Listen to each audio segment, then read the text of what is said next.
wherever you are, chances are it's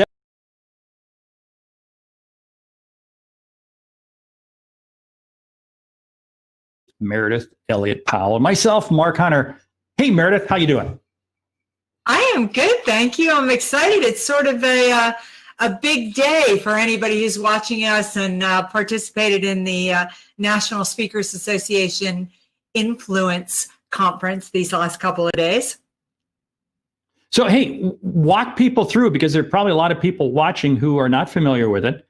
Tell the audience. Well, both Mark and I are members of the National Speakers Association, and just like everybody else, our conference had to go virtual this year. But Mark and I are kind of excited and celebrating today because two of our very dear friends were inducted into the Speaker Hall of Fame. Sam Richter and Mark Kelly and Mary Kelly. And if you are in our world, that is a big friggin' deal, isn't it, Mark? That is, because you get all kinds of perks with that. You actually get free upgrades on Delta Airlines and unlimited coffee at Starbucks. It really is. It is a recognition. It's recognition by the peers of the industry of literally serving the industry with the spoken word in a manner that goes beyond anything expected. It really is great recognition. Yeah, and it was a great class last night, and both Sam and Mary were so well deserved. And even though we're close to both of them, we didn't know that was coming, and it was quite a surprise. So it made for quite an evening. So you might say that they're good liars, because we were all ribbing each other like we normally do, and neither of them let on at all that they were, so hey, I give them credit. They should be in sales. They can lie. Oh, that was cold. That was bad. I'm sorry. That was cold. Man. I gotta say, I think that Sam was better at it than Mary. Mary threw me a little bit, but Sam really had me thrown. I mean, I really bought into the fact that he said he'd forgotten about influence and he was going to see what he could do to attend the CPAE banquet last night. I really fell right into that hole that was Sam Richter last night. So, but again, really happy for him. So well deserved. I just walked around with a smile on my face all day long. Yeah. And hey, you know what? I mean, the world does remain virtual. You got any flights planned? No, actually, I was supposed to be in Pennsylvania last week working, but the governor of Pennsylvania didn't want any out of staters. I do know that another friend of ours actually was on a live stage today in Newport, Tennessee, but that's about the only one that I know of. Pretty much all my contracts right now are coming in live or virtual. People are reserving the right, so we may be settled down here for the long haul. Well, I've got one event in September, live in person. It's a small event. And then I've got still two on my calendar for late in October that they still want to try to do live. So I don't know. I mean, who knows? But big crowds or small crowds? September's very small. The other two are probably about 150 to 200 people. So, that's not bad. It was interesting. I posted on Facebook the other day. Would you get on an airplane and fly? And wow, the comments all over the place in terms of people saying, oh yeah, they'll get on a plane. They've been on a plane. To others like, no, never again in my lifetime, and yada, yada, yada. What was interesting was I asked for no rants. Nobody ranted. Everybody was very civil. A few comments got a little bent out of shape, but really, no, everybody was very civil. So you can hold a civil conversation on Facebook. Well, I do think that our world continues down this virtual path, and we're getting better at it and getting more skilled at it, but there's still a lot to learn and a lot to focus on. And I know there's some things we're going to focus on in today's show.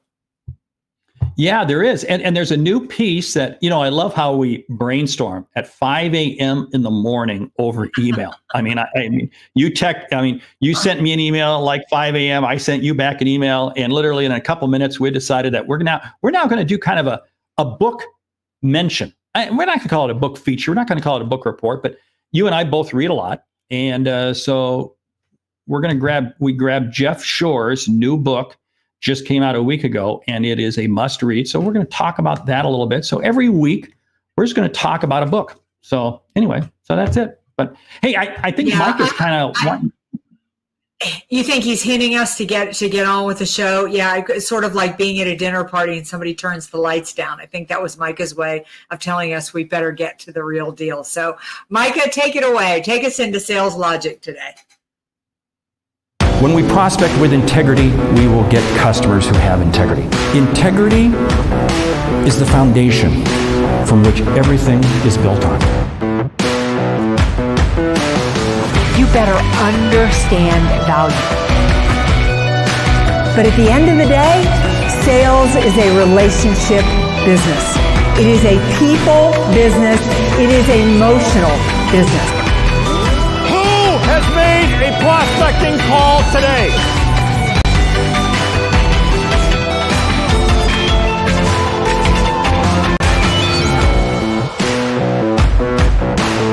This is Sales Logic.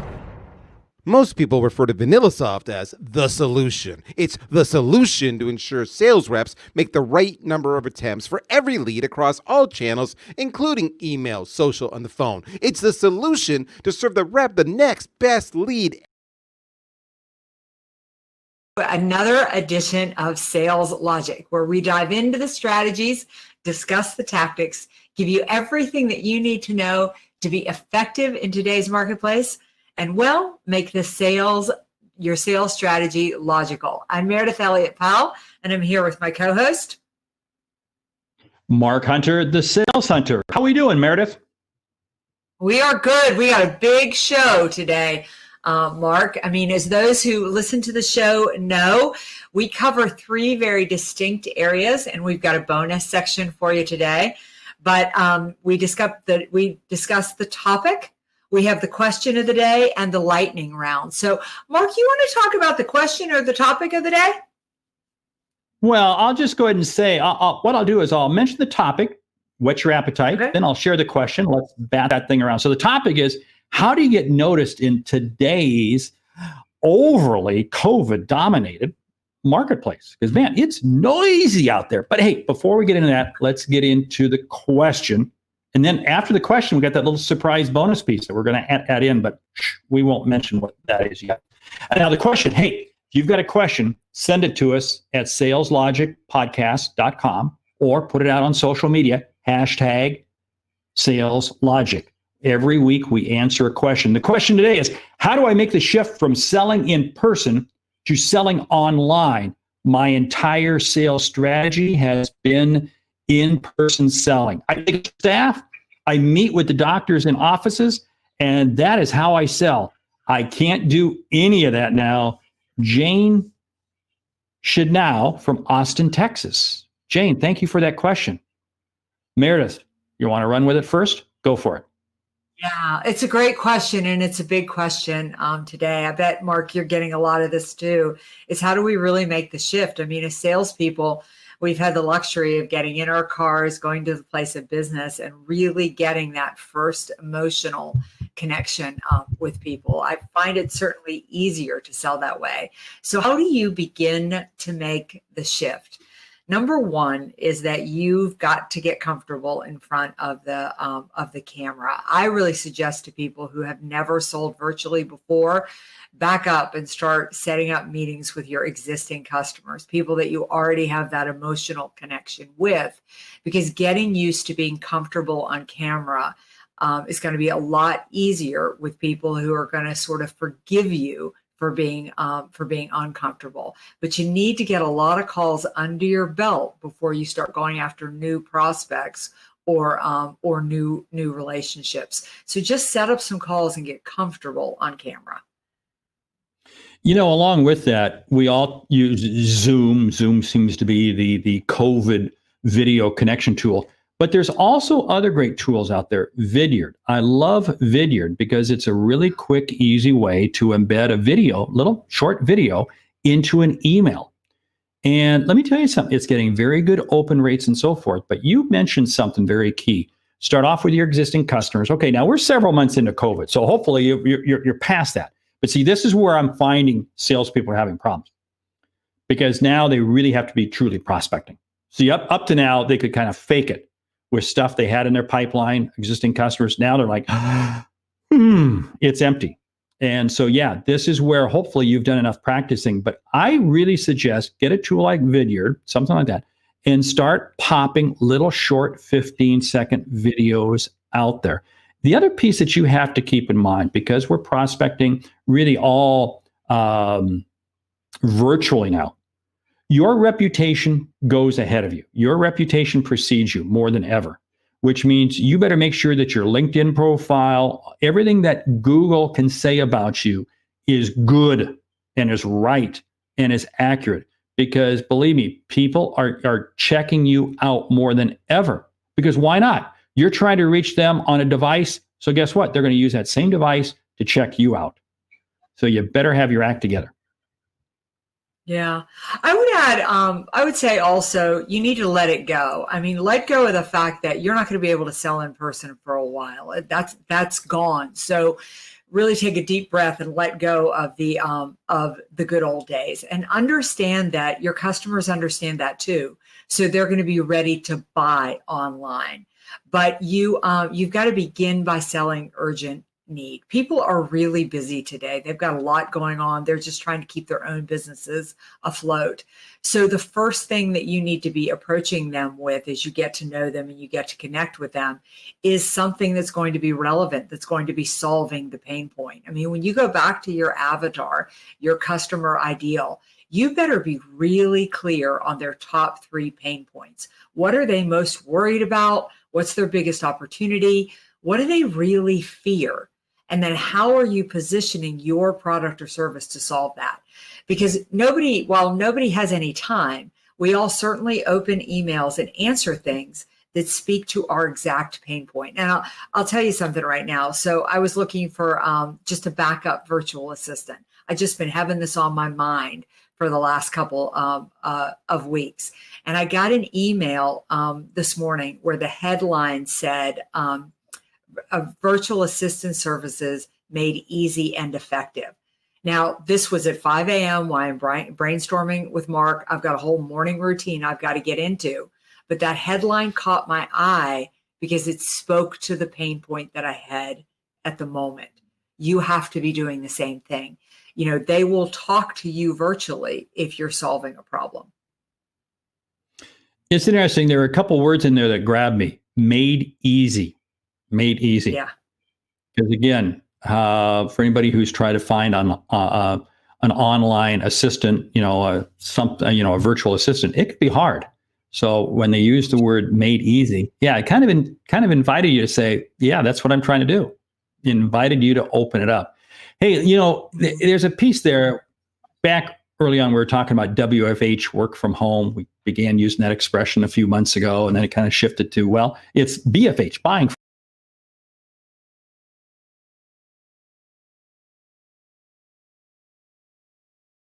online, because that's what our customers are doing. And that's what we have to be able to have, a communication process that connects to them. Let your personality come through regardless of what medium you're using, because otherwise you're really no better than Amazon or any other really shopping cart site out there. So anyway, hey, with that, we should probably jump, but we have a tease. We have a new segment we're starting, and that is Meredith and I both read a lot of books. We're always exchanging ideas on books, and Meredith's got a new book coming out this fall. I had one coming out. But anyway, so today we are starting this off by talking about a book, and every week we're just going to talk about it very briefly. Jeff Shore is a good friend of ours out of Sacramento, Jeff Shore Consulting. Check it out. But he wrote the book, Follow Up and Close the Sale.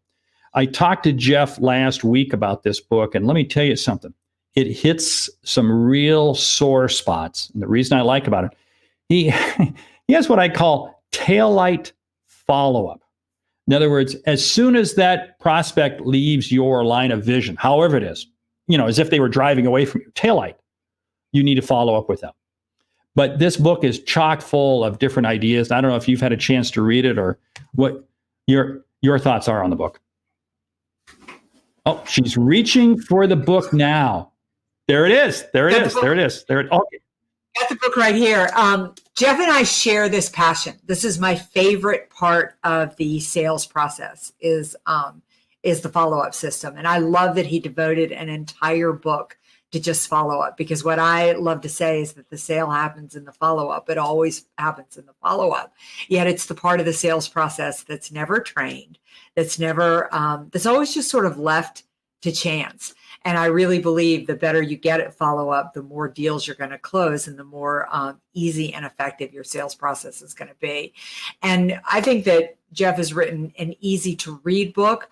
What I love about it is that it's very tactical. He gives you a lot of steps, a lot of strategies. If you've ever wondered what a good follow-up system should look like, Jeff's really laid it out here in this book. Now, where do we send people besides Amazon who want to find out more about Jeff's book?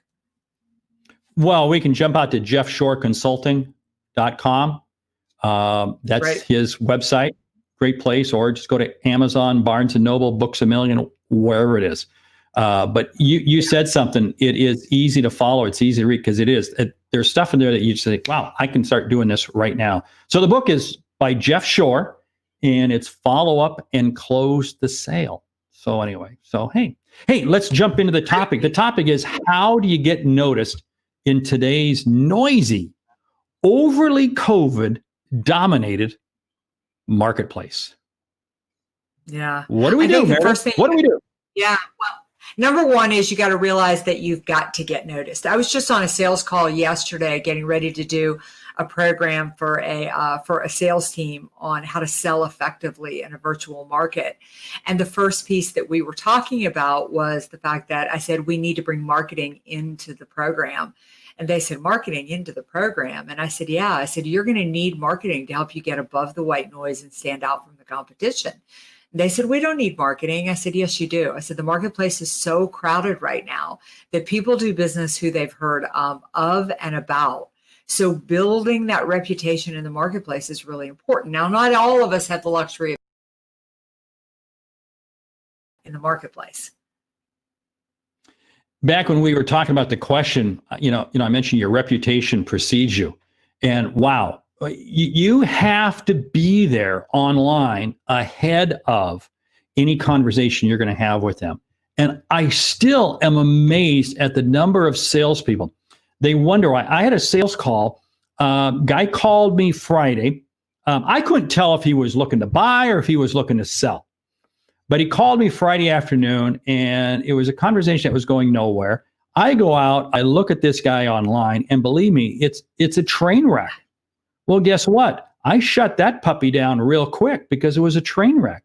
He had no chance. Now, if I had, while he was talking to me, gone out and seen some really positive stuff about him, I may have kept the conversation going. But no, it ended. You can't break through the noise unless you're at least at equal foot. If that's whatever it is, you've got to get known out there. Yeah. So a couple of things that you can do to really start to build your reputation in the marketplace are, we started to talk about this at the beginning, but really get consistent with getting some videos out there. Video is really the new medium. I love video because one, it really lets people get to know you and get comfortable with you. So people who want to follow your message and probably want to talk to you about sales will connect to you on video. It also gives you a really good opportunity to let your personality through, as well as put your opinion out there. So you need to have an opinion about certain topics, about what you sell. Now, just to add to that, this is your opportunity to really differentiate yourself in the marketplace, because you're creating questions that you're shooting video about, but they're questions that you want your target market to think about, like, why they should look for quality over price when buying your product or service, or why service after the sale is important, or why experience or longevity of a salesperson matters. Whatever it is with those messages that you need your target market to know, This is your opportunity to start to use that and get that information out there. So it's reputation building, but it's also educating the marketplace as to what they need to know to choose you over the competition. One of the ways that I love to cut through the noise out there is by forwarding links of critical news articles, critical pieces of information to people who I'm trying to get in touch with or people I'm looking to remain in touch with. I do this quite a bit. I might see an article on some news site online, and I'll take the link and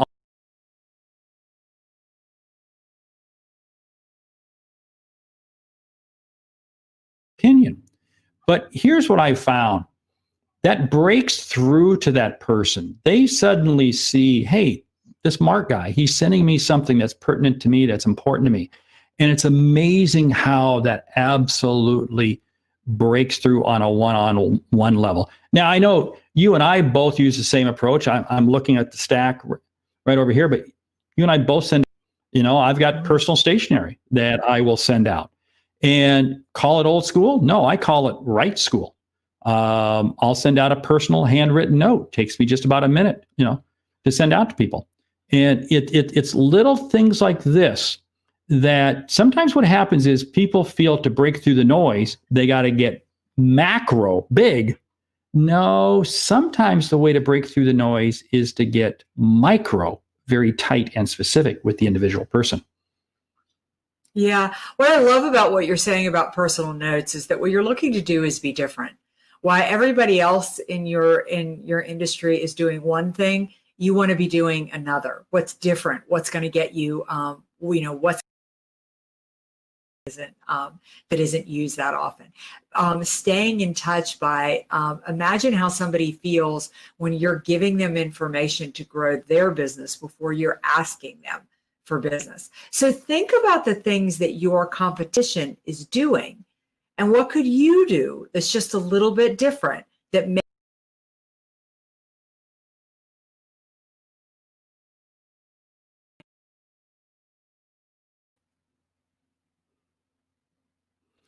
I always call that the yin and the yang with regards to sales. When all the competition's going one way, I'm going to go the opposite. We want to come back, though, and talk about marketing and talk about educating the marketplace. Don't think that you can't educate the marketplace just because you don't have a marketing department. You educate the marketplace by, again, taking some article, posting industry news site, sharing some comments on it. In other words, you're helping to educate your marketplace, and they're allowing to see you in a more professional, more expertise manner. Yeah. I also think you need to think about being a little bit edgy. You really need to have an opinion and you need to put it out there. Like, I know I'm getting noticed in the marketplace when some of the feedback that I'm getting is negative, in the sense that it's not that it's hateful, but people don't agree with me. I mean, I'm very opinionated about cold calling. I don't like it. And I know Mark's probably is one that doesn't necessarily agree with me on that. But the fact that I put my opinions out there and I get pushback on it tells me that I've taken a stance that is different. I'm able to back that stance up. And that creates a little bit of, of discomfort in the marketplace. And discomfort in the marketplace gets you noticed. Now, I don't want to go too far. I don't want to tell people that cold calling is wrong. My opinion is that it's not right for me. And so I have an opinion about that. And I think in today's marketplace, you need to have an opinion. Just like I told you, to me, the most important part of the sales process, the follow-up system. That's an opinion I have. So it's something that I become known for. And you want that little bit of edge. That edge is created with your opinion, and everybody can have their own opinion. Everybody can't have their own facts. Okay, we're not going to go into a political conversation here on that. But I think people know what we're talking about here. I will always share my opinion. That's not an issue. And I can view it and I can share it in a respectful manner. But to me, it's the way that I believe I can stand out in the marketplace. So, yeah. Well, how about a final thought on that? Then we should jump into that lightning round, because the lightning round is going to kind of build on this. Yeah, really my final thought is that is when I think of the sales process today. I mean, I loved this question, and I love that this that we discuss this topic today, because I think that really these two go together. And that is that you need to think of the sales process in 3 distinct levels. And that first is building your reputation, getting above the white noise and standing out, so that people have heard of you and about you before you knock on the proverbial door. Then you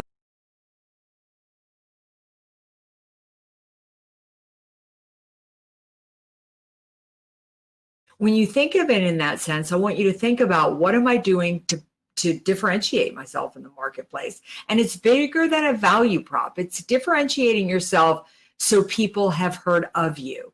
And when you nail that first step, then you're ready for the other 2. I love it. Hey, let's jump into the lightning round. Best strategies to differentiate yourself in today's market. Right, so just for our listeners, again, our lightning round is, you grab your phone, you grab a pen and paper, because we're about to hit you with some ideas that you can get return on investment immediately. As soon as this, show is over, you can put them into place. So best strategies for nurturing your existing customers. Well, number 1, understand you better be nurturing your existing customers, or they are going to move on to somebody else. But I'm going to say with that, I put them on a quarterly follow-up so that they go into my customer relationship management system.